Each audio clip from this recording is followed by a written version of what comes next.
Salut, c'est Thomas Rozek. C'est d'une grande banalité malheureusement, mais l'hyper-centralisation de notre beau pays fait que le scrutin municipal qui s'annonce pour le mois de mars 2020 va en grande partie, dans son traitement médiatique national, être cannibalisé par Paris et par les tentatives des uns et des autres pour ravir son siège à sa mère, Anne Hidalgo. C'est excessivement dommage à plus d'un titre, et notamment parce que ces élections vont voir quitter la scène politique une figure aussi redoutable que contestée, Jean-Claude Gaudin, maire de Marseille, la deuxième ville de France. Gaudin qui passe la main après 25 ans de règne, sans battre le record de Gaston Defferre qui lui avait tenu la mairie pendant plus de 30 ans. Outre la question de sa succession qui fait rage, celle de son héritage aussi est omniprésente. Comment gérer ce qu'est devenu la ville ? Que faire notamment de cette crise du mal-logement qui la gangrène, une crise dont les effondrements d'immeubles dans la rue d'Aubagne fin 2018 et les 8 morts qu'ils ont causés sont le symbole terrible. Une crise par ailleurs dont la gestion rappelle l'une des spécificités marseillaises, l'existence en son cœur de quartiers populaires, des quartiers qui désormais attirent une nouvelle faune, des touristes en quête d'une authenticité unique en son genre. Cette démarche, c'est le point de départ de la série qui va nous accompagner toute cette semaine. Elle s'appelle Marseille vue sur les pauvres, c'est Radija Zerouali et Thomas Pley qui la signent et le premier épisode arrive tout de suite. Bienvenue dans Programme B.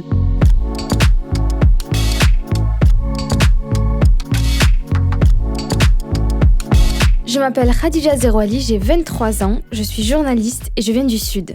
De Perpignan plus exactement, comme mon accent le trahit.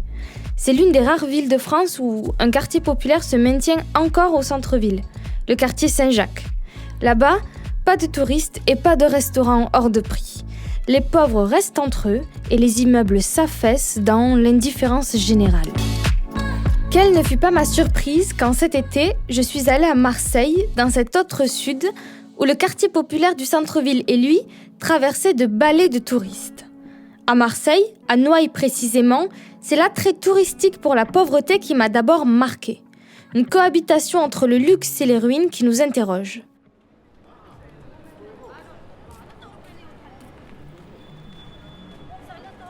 Noailles, c'est un petit quartier de Marseille, en plein centre-ville, proche de la Canebière et à une dizaine de minutes du Vieux-Port.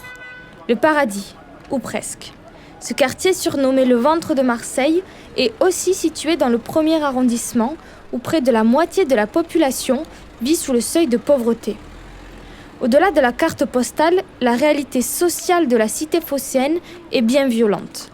Marseille est devenue la capitale française de la grande pauvreté, puisque 4 de ses arrondissements, dont le premier, sont classés parmi les 6 communes les plus pauvres de France, selon l'analyse de l'INSEE sur la pauvreté. Depuis, la situation du quartier n'a pas vraiment évolué. Le 5 novembre 2018, il y a un an, en haut de Noailles, dans la petite rue d'Aubagne, des effondrements sont venus secouer le quartier et la ville. 8 morts et des centaines de délogés. Dans ce quartier où les misères s'accumulent avec plus de 48% des immeubles considérés comme du bâti indécent ou dégradé, comme l'indiquait en janvier 2018 le plan guide de la rénovation urbaine, la colère des habitants monte. Pourtant, c'est aussi ce quartier que le groupe Accor a choisi pour installer son nouvel hôtel Mercure. 4 étoiles avec en prime vue sur les pauvres. Je suis contente parce que Noailles, c'est un quartier chaud, c'est un quartier pauvre. Et mis un hôtel au milieu. Vous avez vu l'hôtel qui s'est construit à côté ? Vous avez vu à combien sont les chambres ? Moi, je pense que c'est n'importe quoi déjà de mettre un hôtel 4 étoiles à Noailles. Je ne sais pas cet hôtel à qui il appartient ou s'il a vraiment acheté. Tant mieux pour lui. Bon. Moi, j'ai tous connus, le Sofitel, le machin, le truc. Bon. Après, je ne sais pas qu'est-ce qu'il est venu faire dans Noailles. Une installation qui a aussi fait couler beaucoup d'encre dans les colonnes du journal La Marseillaise le 26 août 2019.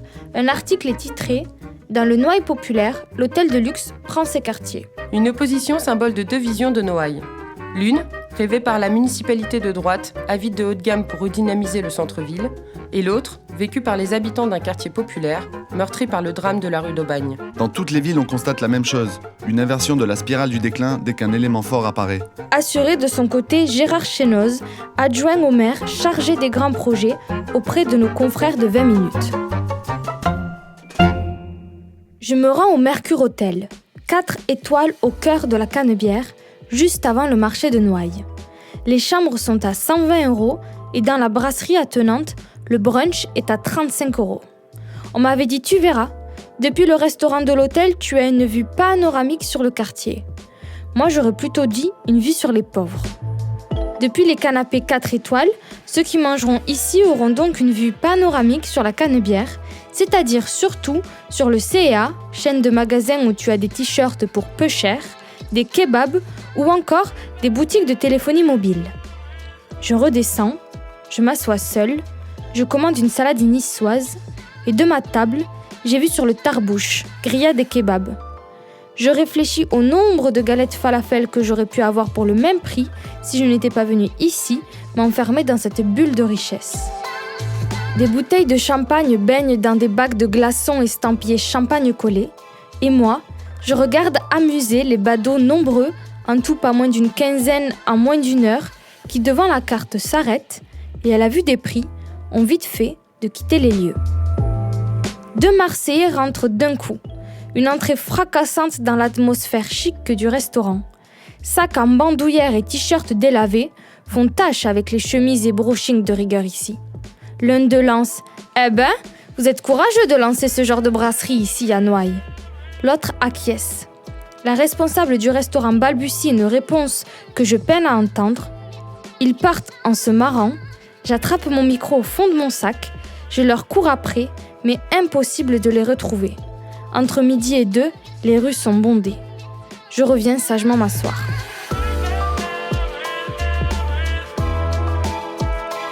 Je pense que de toute façon, il fallait qu'il y ait quelque chose dans ce quartier pour redonner une dynamique. Je suis Aurélie Nicolas, je suis directrice du Mercure Canebière Vieux-Port, donc un 4 étoiles, 90 chambres, et la brasserie Le Capucin.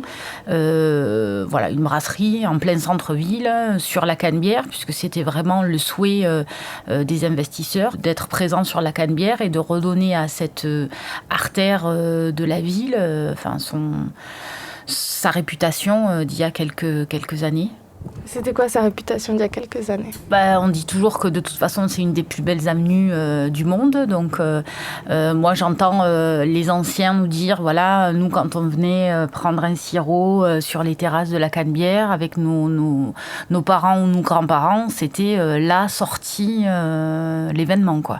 Il y a eu un appel à projet en 2013 qui a donc été remporté par le groupe Arilia, donc qui est un petit groupe hôtelier. C'était une volonté de la mairie de redynamiser le quartier et de mettre un hôtel dans cet espace sur la Canebière. Après, nous, on essaye aussi de travailler avec les gens qui nous entourent pour pouvoir redynamiser le quartier. Je dirais que voilà, il y a pas mal de commerçants qui sont venus nous voir pour nous apporter leur soutien. Ensuite, malheureusement, je pense que c'est global, on ne peut jamais plaire à tout le monde. Donc, on a eu des tags sur la façade nous expliquant qu'on n'était pas les bienvenus.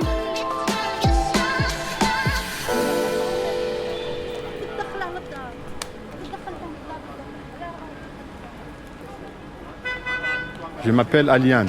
Et vous avez quel âge ?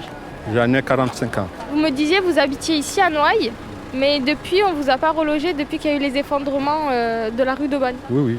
Avant j'habitais ici au 74 rue de Bagne. Mais maintenant, depuis l'effondrement de la maison ici, la maison est déjà fermée. Jusqu'à maintenant, on habite dans un quartier à quartier. Ici, aujourd'hui, cette mois-ci là-bas, cette mois-ci là-bas. Jusqu'à maintenant, on ne peut pas trouver une habitation fixe. Vous pensez quoi de l'évolution du quartier de Noailles ? Vous pensez que la mairie elle s'occupe bien de ce quartier ? Maintenant, depuis que l'hôtel là c'est commencé, on a commencé à sentir un peu l'évolution de ce quartier. J'espère que c'est passé bien. Il va démontrer quelque chose de nouveau visage dans le quartier. Mais l'habitation sale, ça reste au cœur de notre quartier. Mais maintenant, on pense qu'on doit commencer les maisons pour faire les maisons. Parce que c'est notre cœur. Nous aimons ce quartier-ci. On ne peut pas bouger ce quartier. Vous, si vous vous relogez, vous vous relogerez à Noailles ? Bien sûr.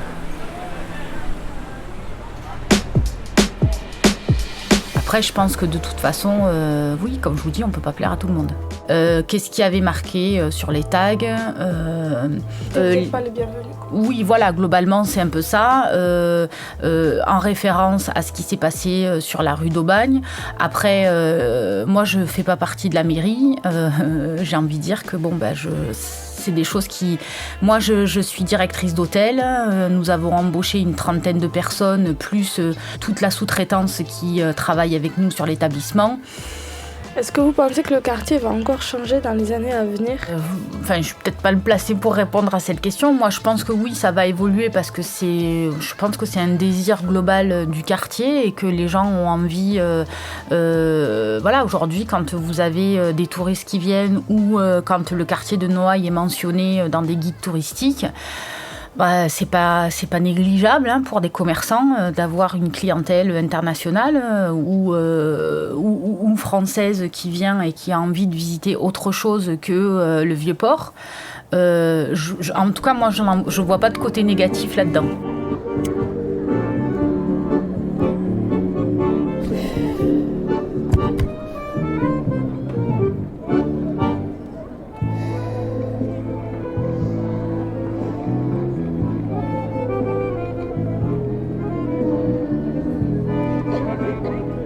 Je m'appelle Emma et je viens de Chartres, à 1 heure de Paris. Moi, ça fait depuis 2015.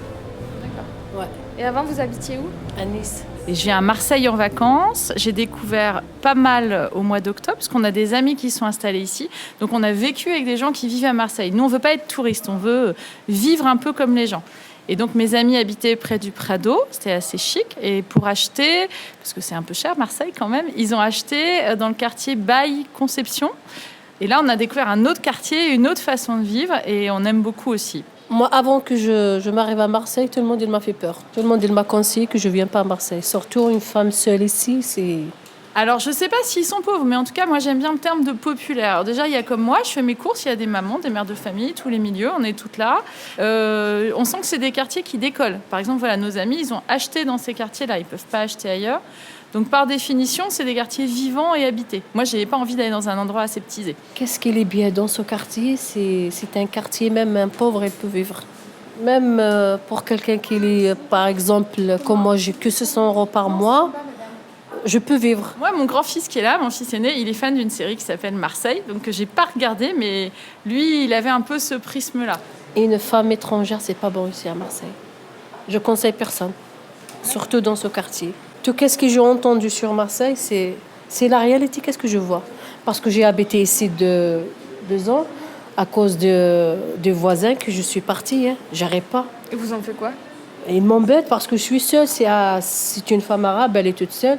Pour eux, c'est une femme, je sais pas. Ils ne comprennent pas qu'est-ce qu'il y a derrière cette femme. Est-ce qu'elle était bien... Pourquoi elle est toute seule ? Moi, j'avais pas tellement d'a priori, si ce n'est que c'est une ville ouverte sur la mer, donc ouverte sur l'eau, donc ouverte sur les immigrations. Donc s'il y a une arrivée de gens, il faut s'adapter. Je me sens pas en insécurité. Voilà. En gros, on prend le métro jusqu'à 11h, minuit. Ça vous avait fait peur, ça ? Ouais. Vous vous en souvenez ? Vous étiez à Noailles encore ou pas ? Non, heureusement, j'étais partie. Normalement, je visitais un appart. Elle est moins chère pour moi. Ça me convient très bien. 320 €, J'ai visité, mais il y a un problème parce que c'est 4e étage. Et moi, j'ai des problèmes. Sinon, j'ai pris cet appartement, je ne suis pas là. Dans l'immeuble qui s'effondre ? Oui, c'est le même. 320 €. J'ai pas d'a priori. Après, il y a du monde. On en parlait ce matin en famille. Faut pas avoir peur des gens qui parlent fort. Faut pas avoir peur des gens qui ont le verbe haut, qui vont se fâcher vite. Mais on trouve aussi qu'ils sont assez rapides à être affectueux et amicaux avec nous. Enfin, moi, j'aime plutôt. J'avais pas d'a priori, mais si j'en avais un, ce serait plutôt positif. J'habite maintenant au 8e. Même quand on sort dehors, on sent qu'il y a la différence. Que là-bas, c'est un quartier riche. Là, c'est pour les pauvres. Même pour... Pour retirer. Oui. Il n'y a pas de distributeur. Voilà, même pour la propreté. Quand on voit les rues ici et où j'habite, parce que j'ai habité ici 2 ans, et là-bas presque 2 ans, ça n'a rien à voir. Ouais, et puis la rencontre. Vous voyez, vous êtes venu me parler. On est allé faire la procession à Notre-Dame de la Garde. On a parlé avec un monsieur africain, des séminaristes de tous les pays, avec les gens qui venaient à la procession avec nous, des étrangers, des Français, des Marseillais. Ici, c'est chouette. Si on a envie, on a toujours quelqu'un à qui parler. C'est magique, ça. Je sais pas, tout est moche. Les fenêtres elles sont cassées, les murs elles sont cassés. Après, quelqu'un qui fait la photo, on dirait se moque de moi. Si j'habite ici, il y a quelqu'un qui fait la photo, ça me dérange. Mais là, elle vient pour retirer les histoires des gens. Moi, ça me dérange. Si j'habite dans un immeuble, j'ai pas les moyens, j'ai habité dans un immeuble un peu pas bon, quelqu'un qui me fait des photos, ça me dérange. On sent vraiment la pauvreté des gens. Même lui, peut-être, il a oublié que sa vie est pourrie, il n'a pas de maison et tout ça. Mais après, on le rappelle toujours que vous êtes un pauvre, vous habitez dans un quartier... je ne sais pas comment j'explique ça. Alors, c'est vrai que le quartier où on est logé, qui est relativement populaire, un bon indicateur, je vous dis, il y a un Mama Shelter et il y a des magasins bio. Souvent, c'est les premiers signes de gentrification. Après, nous, on est pour d'autres raisons, on est très liés à une ville comme Bordeaux. Bordeaux, c'est Disneyland, ça. C'est impeccable, c'est ripolliné. Je ne pense pas qu'il y ait de classe populaire dans le centre de Bordeaux. À Marseille, on est encore très loin de ça. Je pense que vous avez un petit peu le temps. Néanmoins, c'est la tendance. Et je vais vous retourner la question. Si c'est le prix à payer pour avoir des touristes et un peu d'argent, un peu d'apport pour la ville, est-ce qu'il faut rejeter ou accueillir ça? Je ne sais pas.